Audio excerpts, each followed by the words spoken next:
ಮದ ನೆತ್ತಿಗೇರಿದ್ರೆ ಇಂಥ ಕೆಲಸ ಆಗುತ್ತೆ. ಸಾವಿರಾರು ವರ್ಷಗಳ ಕಾಲ ಇತಿಹಾಸವಿದ್ದಂತಹ ಬುದ್ಧನ ಪ್ರತಿಮೆ ಈಗ ನೋಡಿ ಏನಾಗಿದೆ. ಈ ಜಾಗ ಅಂತೂ ಚಿನ್ನದ ಭೂಮಿ.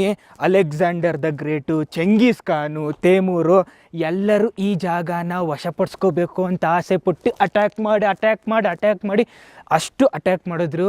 ಯಾಕೆ ಅಂತಂದರೆ ಈ ಮಣ್ಣಲ್ಲಿ ಚಿನ್ನ ಬರಲ್ಲ, ಬದಲಾಗಿ ಈ ಜಾಗ ಇದೆಯಲ್ಲ ಇದು ವರ್ಲ್ಡಲ್ಲೇ ಅತಿ ಹೆಚ್ಚು ಟ್ಯಾಕ್ಸ್ ಕಲೆಕ್ಟ್ ಆಗ್ತಾ ಇತ್ತು ಈ ಜಾಗದಲ್ಲಿ. ಪರ್ಷಿಯಾದಿಂದ ಇಂಡಿಯಾಗೆ ಓಲ್ಡ್ ಸಿಲ್ಕ್ ರೋಡ್ ಇತ್ತಲ್ಲ, ಆ ಜಾಗದ ಟೋಲ್ ಟ್ಯಾಕ್ಸು ಇಲ್ಲೇ ಕಲೆಕ್ಟ್ ಆಗ್ತಾ ಇತ್ತು. ಆನೆ ಮೇಲೆ, ಒಂಟೆ ಮೇಲೆ, ಪ್ರಾಣಿಗಳ ಮೇಲೆಲ್ಲ ಗೂಡ್ಸು ಒಂದು ಜಾಗದಿಂದ ಇನ್ನೊಂದು ಜಾಗಕ್ಕೆ ಹೋಗ್ತಾ ಇರಬೇಕಾದ್ರೆ ಇಲ್ಲಿಂದನೇ ಹೋಗಬೇಕಾಗಿತ್ತು. ಆಫ್ಘಾನಿಸ್ತಾನ ಅಂತ ಇತ್ತೀಚೆಗಾಗಿರೋದು, ಅದಕ್ಕಿಂತ ಮುಂಚೆ ಈ ಆಫ್ಘಾನಿಸ್ತಾನ ಅಖಂಡ ಭಾರತದ ಒಂದು ಭಾಗವಾಗಿತ್ತು. ಇಂಡಿಯಾ, ಪಾಕಿಸ್ತಾನ, ಆಫ್ಘಾನಿಸ್ತಾನ ಇನ್ನು ಎಷ್ಟೊಂದು ದೇಶಗಳು. ಅಖಂಡ ಭಾರತ ಮ್ಯಾಪ್ ಸರ್ಚ್ ಮಾಡಿ ನಿಮಗೆ ಆಶ್ಚರ್ಯ ಆಗಿಬಿಡುತ್ತೆ. 6ನೇ 7ನೇ ಶತಮಾನದಲ್ಲಿ ಕಟ್ಟಿದಂತಹ ಈ ದೊಡ್ಡ ಬುದ್ಧನ ಸ್ಕಲ್ಪ್ಚರು ಈಗಿಲ್ಲ.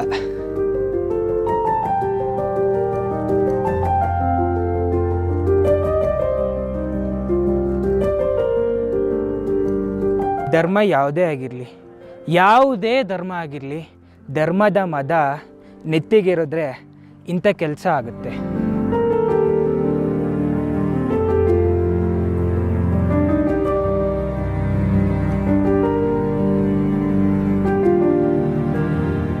ಅಲೆಕ್ಸಾಂಡರ್ ದ ಗ್ರೇಟು, ತೈಮೂರು ಇಂಥವರೆಲ್ಲ ಅಟ್ಯಾಕ್ ಮಾಡಿದ್ರು.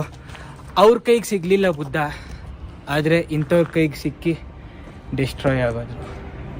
ತಾಲಿಬಾನ್ಗಳು ಏನು ನಂಬಿದ್ರಲ್ಲ ನಂಬಿಕೆ, ಅದೊಂದೇ ನಂಬಿಕೆ ಸತ್ಯ, ಅದೊಂದೇ ನಿಜ. ಬೇರೆಯವ್ರ ನಂಬಿಕೆಗಳು ಏನಾದರೂ ಆಗೋಗಲಿ ಅಂತಂದ್ಬಿಟ್ಟು 2001ರಲ್ಲಿ ಡ್ರಿಲ್ಲಿಂಗ್ ಮಿಷಿನ್ನ ತೊಗೊಂಬಂದು ಅಲ್ಲಲ್ಲಿ ಡ್ರಿಲ್ ಮಾಡಿ ಎಷ್ಟೊಂದು ಡೈನಮೈಟ್ ಬಾಂಬ್ ಇಟ್ಬಿಟ್ಟು ಸಾವಿರಾರು ವರ್ಷಗಳ ಕಾಲ ನಿಂತಿದ್ದಂಥ ಬುದ್ಧನ ಒಂದೇ ಸೆಕೆಂಡಲ್ಲಿ ನಿರ್ನಾಮ ಮಾಡಿಬಿಟ್ರು.